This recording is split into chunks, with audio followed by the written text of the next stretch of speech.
శ్రీ నిర్మలానంద నిరామయం నిత్యం చరణ సేవ జపం సదా హృదం ప్రదీపం శ్రీరౌతు వంశాబ్ది చంద్రం శ్రీమతి విమలాంబ అనసూయమ్మ సమేత నిర్మల నిజానంద రౌతు రామకృష్ణ స్వామి సద్గురు చరణం భజే.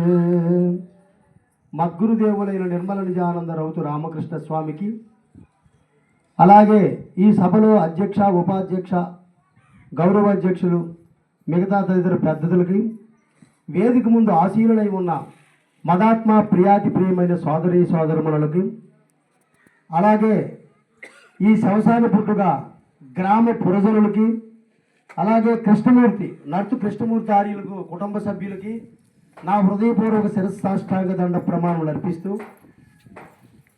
అయ్యలారా, ఇప్పటి వరకు అధ్యక్షులు, ఉపాధ్యక్షులు ఆత్మ విచారణ చాలా చక్కగా చెప్పున్నారు. ఆత్మే దైవం అని మనకి కళ్ళకు అద్దినట్లు చూపించారు. ఈ సృష్టి ఇప్పుడు 4వ యుగములో నడుస్తుంది.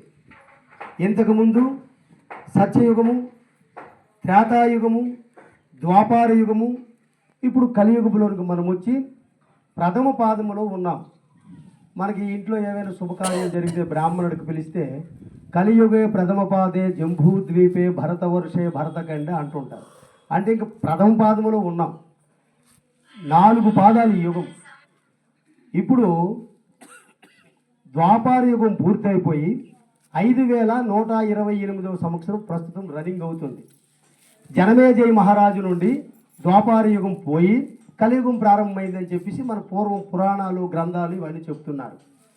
అయితే సత్యయుగంలో బ్రహ్మ, విష్ణు, మహేశ్వరులే దేవుళ్ళని, 2వ యుగంలో శ్రీరామచంద్రుడే దైవమని, 3వ యుగంలో కృష్ణ పరమాత్మే దేవుడని, 4వ యుగంలో ప్రస్తుతానికి కల్కి అవతారం ఇంక వస్తాదని చెప్పేసి మనకి పురాణాలు చెప్తున్నాయి. అది నిజమో అబద్ధం అనేది పక్కన పెడితే, శ్రీరామచంద్రుడు వశిష్ఠ మహాముని దగ్గరికి వెళ్ళి 40 సంవత్సరాలు జ్ఞానబోధన తెలుసుకున్నాడని, అలాగే శ్రీకృష్ణ పరమాత్మ కూడా సాందీప మహాముని దగ్గరికి వెళ్ళి 12 వత్సరములు అంటే 12 సంవత్సరాలు సేవ చేస్తే కానీ ఆయనకు కూడా జ్ఞానాతీతమైన బోధ తెలియబడలేదని మన గ్రంథాలు చెప్తున్నాయి. భగవద్గీత యుద్ధ సమయంలో, మహాభారతంలో యుద్ధ సమయంలో అర్జునుడు తన తాను శస్త్రాలని, అమ్మా మీరిద్దరు మాట్లాడుతున్నారు, ఏయ్ మీరు బయట బయటకెళ్ళండి, వెళ్ళమ్మా, మేమే చెప్తున్నాం ఎంత కష్టపడి ఎక్కడుండి చేవు 4 మాటలు చెప్తుంది వినకుండా ఎందుకమ్మా. పరమాత్మ సాందీప మహాముని దగ్గరికి వెళ్ళి 12 సంవత్సరాలు సేవ చేసిన తర్వాత అతనికి జ్ఞానాతీతమైన బోధ ఏదైతే ఉందో, ఈ సృష్టిలో అతి రహస్యమైన వస్తువు ఏదైతే ఉందో ఆ వస్తువుని సాందీప మహాముని కృష్ణ పరమాత్మకి ఇవ్వడము, కృష్ణ పరమాత్ముడు అంతవరకు కృష్ణుడుగా నామధేయం చెందిన తర్వాత ఎప్పుడైతే పరిపూర్ణ భావాన్ని అందుకున్నాడో అప్పుడే అతను కూడా పరమాత్ముడు అయ్యాడని, అప్పుడే ప్రజల ద్వారా పూజలు అందుకున్నాడని చెప్పేసి మనకు చెప్తున్నారు. కృష్ణ పరమాత్మ భగవద్గీత 700 శ్లోకాలు వేదవ్యాసుడు రచించాడు. 701 శ్లోకం చెప్పిన వరకు యుద్ధం ఆగదు. యుద్ధములో కృష్ణుడు అర్జునుడికి కొన్ని విషయాలు, విలువైన విషయాలు చెప్పాడు. నాయనా, ఇదంతా అశాశ్వతము, చంపేవాడు నువ్వు కావు, చచ్చేవాడు వాడు కాడు, చంపేది చచ్చేది నేనే చేస్తున్నాను అంటుంది అని చెప్తున్నాడు. నేను అంటే అక్కడ కృష్ణ పరమాత్మ అనేది కాదు. నేను అనేది ఏదైతే ఉందో ఇప్పుడు నేనేదో చెప్పారు ఇద్దరును, ఆ నేను అనేదే చేస్తుంది, పరమాత్మ చేయిస్తున్నాడు. అక్కడ కృష్ణుడు నేను పరమాత్మని చెప్పలేదు, నేను చేయిస్తున్నానంటే నాలో ఉన్న పరమాత్మే చేయిస్తుంది. మన్నాథ శ్రీ జగన్నాథ మద్గురు శ్రీ జగద్గురు మమాత్మ సర్వభూతాత్మ తస్మై శ్రీ గురవే నమః. పిపీలకాది బ్రహ్మ పర్యంతరము, చేమ నుండి బ్రహ్మము వరకు ఏదైతే ఈ 84 లక్షల జీవోపాధులు ఉన్నాయో ఆ జీవోపాధుల్లో ఏదైతే ఉందో అదే నేను. నేను అంటే ఇక్కడేంటి? పరమాత్మ స్వరూపం. ఆ పరమాత్మ స్వరూపమే ఇదంతా చెప్పుతుందని చెప్పుతూ, తేషాం సతతయుక్తానాం భజతాం ప్రీతిపూర్వకం దదామి బుద్ధియోగం తం ఏన మాం ఉపయంతే. ఎవరైతే నిరంతరము నన్నే తెలుసుకుంటాడో, కృష్ణుడు చెప్తున్నాడు 10వ అధ్యాయంలో 10వ శ్లోకం, విభూది అధ్యాయంలో ఉంది. నన్ను ఎవడైతే తెలుసుకుంటాడు, నన్ను అంటే కృష్ణుడు కాదు, ఇక్కడ ఒక వ్యక్తి కాదు, ఆ వ్యక్తిలో ఉన్న శక్తి పరమాత్మ స్వరూపం. కేశాం సతతయుక్తానాం భజతాం ప్రీతిపూర్వకం దదామి బుద్ధియోగం తం ఏన మాం ఉపయంతే. నిరంతరము ఎవడైతే నన్నే ప్రార్థిస్తుంటాడో వాడి బాగోగులు నేను చూసుకుంటాను. నేనంటే పరమాత్మ. కాబట్టి ఆ పరమాత్మ శుద్ధ సాత్వికమైన దీనిలో ఉండి మనందరి చేత ఈ జగత్తును నడిపిస్తున్నాడు. మనం ఇప్పుడు ఇప్పుడే చెప్పాను కదా, 128 సంవత్సరాలు అయింది, 5128 సంవత్సరాలు. ఇలాంటి యుగాలు ఎన్ని జరిగిపోయినాయో, మన్వంతరాలు ఎన్ని జరిగిపోయినాయో, అరుణోదయములు ఎన్ని, అస్తమానములు ఎన్ని, జనన మరణములు ఎన్ని, జాతులు ఎన్ని. ఏ జాతిలో పుట్టావో ఈరోజు మంగళోడయ్యాడు, లేకపోతే ఇంకోటి గొల్లోడయ్యాడు, లేకపోతే రెడ్డికోడయ్యాడు, లేకపోతే మాలోడయ్యాడు. ఇంతకుముందు బ్రాహ్మణుడు అయి ఉండొచ్చు, తరువాత చండాలుడు అయి ఉండొచ్చు. జాతులతో సంబంధం లేదు. ఈ సృష్టి పుట్టినప్పుడు సూర్యుడు పుట్టాడు. సూర్యుడు ఎన్నిసార్లు ఉదయిస్తున్నాడో, ఎన్నిసార్లు అస్తమిస్తున్నాడో ఎవరికైనా తెలుసయ్యా? మనం ఒక 60 సంవత్సరాలు బతుకుంటాం, లేదా 70 సంవత్సరాలు బతుకుంటాం. ఈ 70 సంవత్సరాల్లో ఉన్న ప్రతిరోజు సూర్యోదయం మనం చూడలేకపోతాం. తెల్లవారు 7 గంటల వరకు కొంతమంది లేగరు. ఇప్పుడు రాత్రిలో చల్లని గోక్కొని 7-8 వరకు లేగరు. మా రాడు ఇప్పుడు అరుణోదయం చూస్తాడు. కాబట్టి అరుణోదయములెన్నో, అస్తమానములెన్నో, జనన మరణములెన్నో, జాతులెన్నో. సూర్యుడు ఉదయించడము అస్తమించడం ఎలా జరుగుతుందో, పునరపి జన్మం పునరపి మరణం, పుట్టడము చావడం, చావడం పుట్టడం.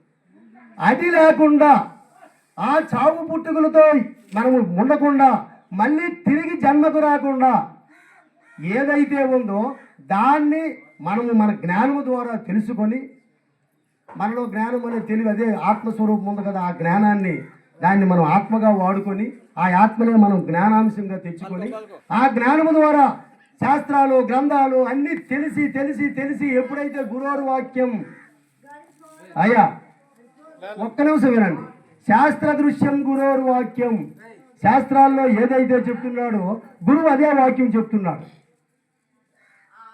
శాస్త్రంలో ఏమనున్నది? గురునాదిని నాదిత్య గురు పరమ దైవతం గురు మంత్రం సమోన్నాస్తి తస్మై శ్రీ గురవే నమః. గురువు కంటే మించినది ఈ సృష్టిలో లేదు. మీరందరూ చదువుకున్నారు కదా, చదువుకున్నప్పుడు ఈ స్కూల్లో ఫస్ట్ తెల్లవారింటికి ప్రార్థన ఏం చేస్తారు? గురు బ్రహ్మ గురు విష్ణు గురుదేవో మహేశ్వర అంటారా లేదా? అప్పుడు గురువు ఎవరైనారు? మాస్టర్ అయినారు, స్కూల్ టీచర్ అయినారు. ఇంటికాడ గురువు ఎవరైనారు? తల్లి, తండ్రి. ఇలా పనిముట్లు ఎవడైతే, ఇప్పుడు ఒక కొట్రోడు ఉన్నాడు, కొట్రోడ్కి ఒక గురువు ఉంటాడు, లారీ డ్రైవర్కి ఒక క్లీనర్కి ఒక గురువు డ్రైవర్ ఉంటాడు. అలా ప్రతి ఒక్కరికి ఈ సృష్టిలో గురువు ఉన్నాడు. వంట మాస్టర్ కాడ అసిస్టెంట్ వెళ్తాడు, గురు కారం పొడి ఎక్కడ ఉందో అంటాడు వాడు. లారీ డ్రైవర్ అంటాడు, డ్రైవర్కి వాడు క్లీనర్ రేట్ అంటాడు. గురు టైర్లల్లా పై ఇదైపోయినాడు, రాళ్ళు పట్టేసి ఉన్నాయి అంటాడు. అందరికీ గురువు అంటున్నాడు. గురువు అంటే అలా తెలియలేదు. గురువు అంటే గురు అనే 2 అక్షరాలే ఈ సృష్టిని పై స్థానంలో ఉన్నాయి.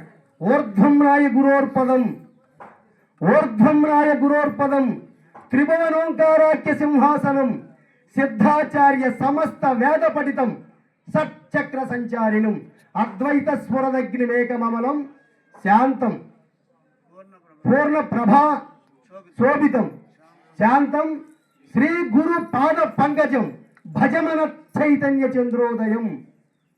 అంతలో ఎంత అర్థం ఉన్నదంటే, నువ్వు పుట్టిన నుండి సచిన వరకు తెలుసుకున్నా ఆ అర్థం మరి పూర్తిగా తెలుసుకోలేవు. ఊర్ధ్వం న్యాయం అంటే సహస్రారమందు 3 గుణాలతో, గుణాలనే ఒక చేసుకొని త్రిభువన ఓంకారాఖ్య ఈ సత్వ రజ తమో గుణములనేవి సింహాసనముగా చేసుకొని, ఆ సింహాసనం మీద గురు పరమాత్మ కూర్చొని ఉన్నాడు. ఈ 6 చక్రాలు కూడా ఆ గురువు మీద, గురువు కిందే ఉన్నాయి. ఇక్కడ గురువు ఉంటే ఇక్కడ సదాశివుడు ఉన్నాడు, ఇక్కడ సదాశివుడు ఉంటే ఇక్కడ ఈశ్వరుడు ఉన్నాడు, ఇక్కడ ఈశ్వరుడు ఉంటే ఇక్కడ రుద్రుడు ఉన్నాడు, ఇక్కడ రుద్రుడు ఉంటే ఇక్కడ విష్ణువు ఉన్నాడు, ఇక్కడ విష్ణువు ఉంటే ఇక్కడ బ్రహ్మ ఉన్నాడు, ఇక్కడ బ్రహ్మ ఉంటే ఇక్కడ విఘ్నేశ్వరుడు ఉన్నాడు. లేదంటే మీరు శాస్త్రాలు కనుక్కోండి. శాస్త్ర దృశ్యం గురువు వాక్యం, గురువే చెప్తాడు, అదే చెప్తాడు. కాబట్టి మనలోనే సర్వదేవతలు ఉన్నారు. కాబట్టి మన శరీరం ఇప్పుడు ఇందాకేం చెప్పాడు, అన్నిటికంటే ఆధారభూతమైనది ఆత్మస్వరూపమని. ఆ ఆత్మను నీవేనిరా అని ఎప్పుడైతే గురువు దగ్గరికి వెళ్ళి తెలుసుకుంటావో అప్పుడు సకల చరాచర సృష్టికి ఏదైతే ఆధారభూతం ఉందో దాన్ని మనము నమ్ముతాం.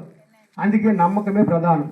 అయ్యా చలనం చేయకండి, ఒక్క 2 నిమిషాలు ఉంటే నేను ముగించేస్తాను, ఎవరొద్దు, అయిపోతుంది కాబట్టి.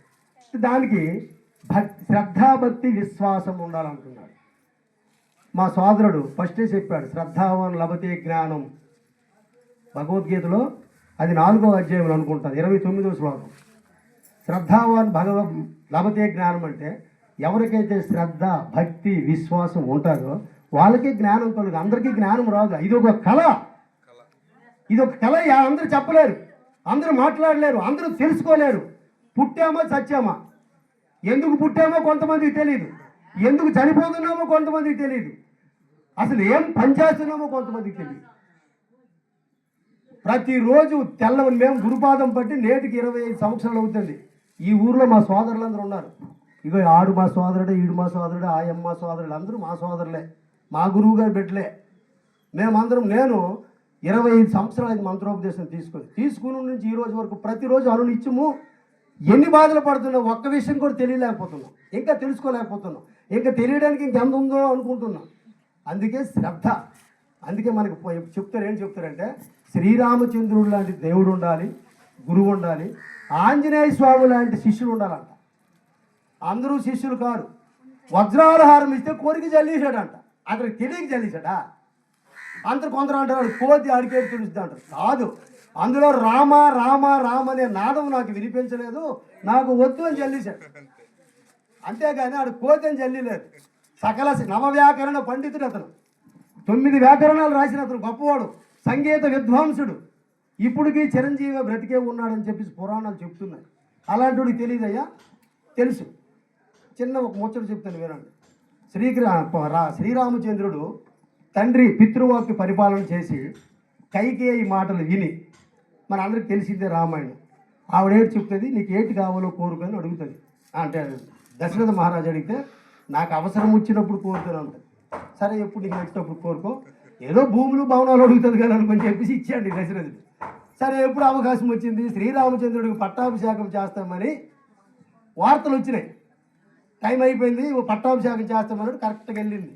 స్వామి అల్లప్పుడు నాకు ఒక మాట ఇచ్చారు, ఆ మాట నాకు ఇస్తారా? ఇస్తాను, చెప్పమ్మా అంటే, ఏం లేదు, నాకు పుట్టిన కొడుక్కి పట్టాభిషేకం చేసి శ్రీరామచంద్రుడికి అరణ్యవాసం చేయాలా, నాకు ఇది ఒక్కటే కోరుకున్నది.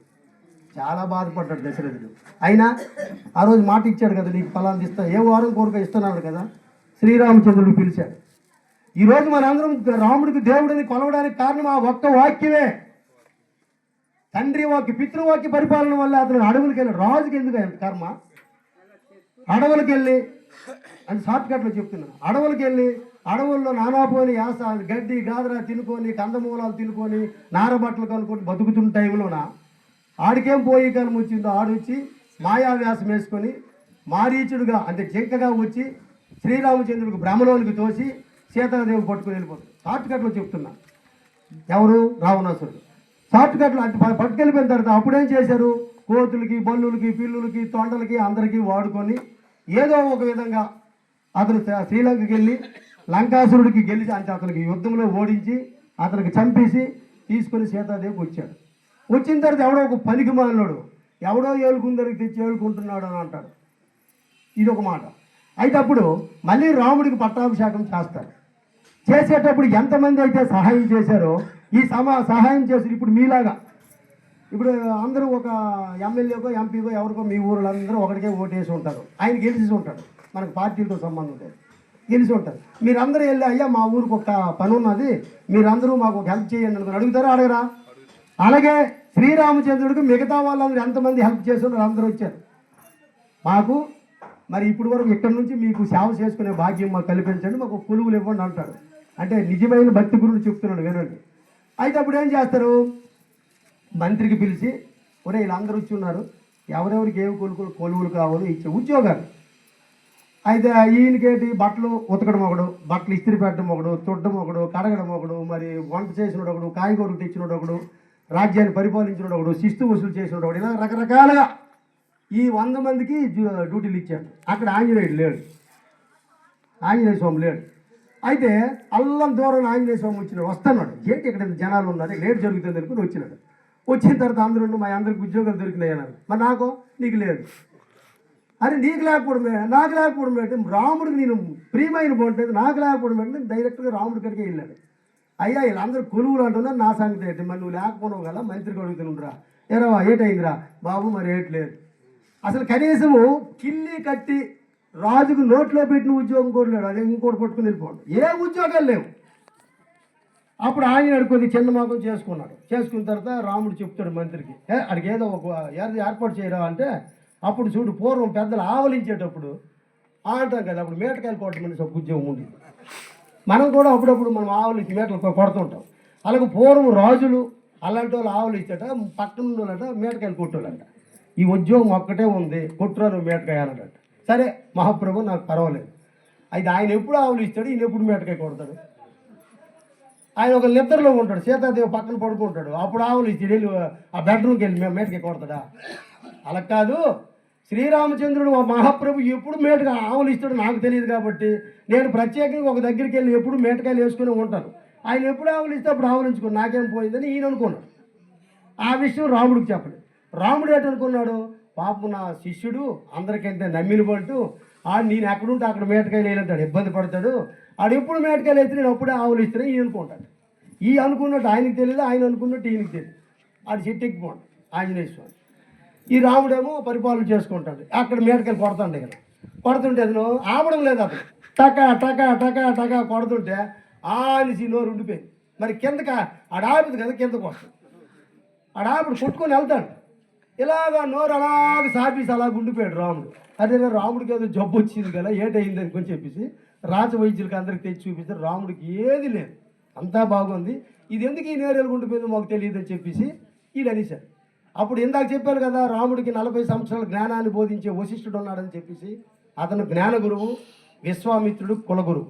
వీళ్ళిద్దరు గురువులు అనమాట రాముడికి. రఘువంశానికి ఇద్దరు గురువులు. అందులో వీళ్ళిద్దరూ జ్ఞాన వాసిష్టము యోగ వాసిష్టం అనే 2 బోధలు చెప్పారు. దాని గురించి తర్వాత మాట్లాడదు. అయితే అప్పుడు ఈ వశిష్ఠుడు వచ్చి అప్పుడు పూర్వం ఏంటంటే మనోనేత్రంతో చూసేవాళ్ళంట. మనం ఇప్పుడు దగ్గరికి వెళ్ళి చూస్తే చూడగలం. మనకు కూడా ఇప్పుడు మనోనేత్రం ఉంది, మీకు తెలుసో తెలియదో. ఇంతకుముందు మనం హైదరాబాద్ వెళ్ళి ఏ ప్రాంతాలు తిరిగి ఉన్నాం, ఆ ప్రాంతం మనం ఒకసారిగా ఆలోచించామంటే ఆ ప్రాంతం అంతా మనకు కనిపిస్తుంది. కనిపిస్తుందా లేదయ్యా? కనిపిస్తుంది. అలాగే దానికి దివ్య దృష్టి అంటారు. ఏంటికి? దివ్యజ్ఞానం. ఆ దివ్యజ్ఞానం ద్వారా చూశాడు ఆయన. చూసినవాడు వాడు అక్కడ మేటకాయలు కొట్టుకుంటాడు. ఒరే అది కాదురా, ఈడు ఆవులు లేచిన కారణం ఆంజనేయుడు మేటకాయలు కొట్టుకుంటే అడిగి తీసుకుంటారా అని తెచ్చారు. తెస్తే అక్కడ మేటకాయలు అదే నోరు బంద్ అయ్యింది. అంటే కారణం ఏంటంటే అలాంటి భక్తి ఉండాలి. అందరూ భక్తులు కారు, అందరూ శిష్యులు కారు. అందుకే నిజంగా శ్రీరామచంద్రుడికి ఆంజనేయుడే ఎలాంటి ఉంటాడో గురువుగా అలాంటి భక్తుడు ఉంటే 24 గంటలు అదే దృష్టి మీద ఉన్నోడికే సశిష్యుడు అంటారు. అలాంటి శిష్యుడు కలిస్తేనే జ్ఞానం అబ్బుతుంది, కానీ లేకపోతే అబ్బుదని చెబుతూ ఇది ఒక చిన్న ఈ అచల సాంప్రదాయం అనేది కొద్దిగా ఇందులో ఉన్నోళ్ళకి లేనోళ్ళకి, ఇందులో ఉన్నోళ్ళకి లేనోళ్ళకి, ఉన్నోళ్ళకి అయితే ఎలాగో తెలుస్తుంది, లేనోళ్ళకి ఒక 2 మాటలు చెప్పేసి ఆపేస్తాను. ఏంటంటే ఇదేది క్రిస్టియన్ మతం కాదు, అలాగని యేసు ప్రభువుల మతం కాదు. ఇంకోటి హిందూ ధర్మములో ఈ సాంప్రదాయం అనేది ఒక చిన్న జడ్డ. శ్రీ దక్షిణామూర్తి నుండి శ్రీ మహావిష్ణువు, శ్రీకృష్ణ పరమాత్మ వీళ్ళందరూ పెద్దలకు సేవ చేసి గురువులకు సేవ చేసి వాళ్ళ జన్మని ఎలాగైతే తరించుకున్నారో మనం కూడా ఇప్పుడు ఎవరైనా మంత్రం తీసుకోకపోయి ఉంటే మీ అందరికీ చేతులెత్తి నమస్కరిస్తున్నాను. ఎవరో ఒక తెలివైన గురువు కాడికి వెళ్ళి గురుధర్మం తీసుకొని గురువు చెప్పింది విని మీ పనులు ఏమీ వదలొద్దు. మీరు ఇప్పుడు ఏదైతే చేస్తున్నారో అన్నీ ఇప్పుడులాగే చేయండి, ఏది వదలొద్దు. గురువు దగ్గరికి వెళ్తే ఏది వదలాలో ఏది వదలకూడదు అని చెప్తాడు ధర్మం ప్రకారం. సాంఖ్యతారకమనస్క మహావాక్య విచారణ తెలుసుకొని ఈ సృష్టికి ఆధారభూతమైనది ఏదైతే ఉందో దాన్ని తెలుసుకుంటే కానీ లేకపోతే జన్మరాహిత్య స్థితి కుదరదు. జై బలో సద్గురు ప్రేమ మహారాజ్ కి.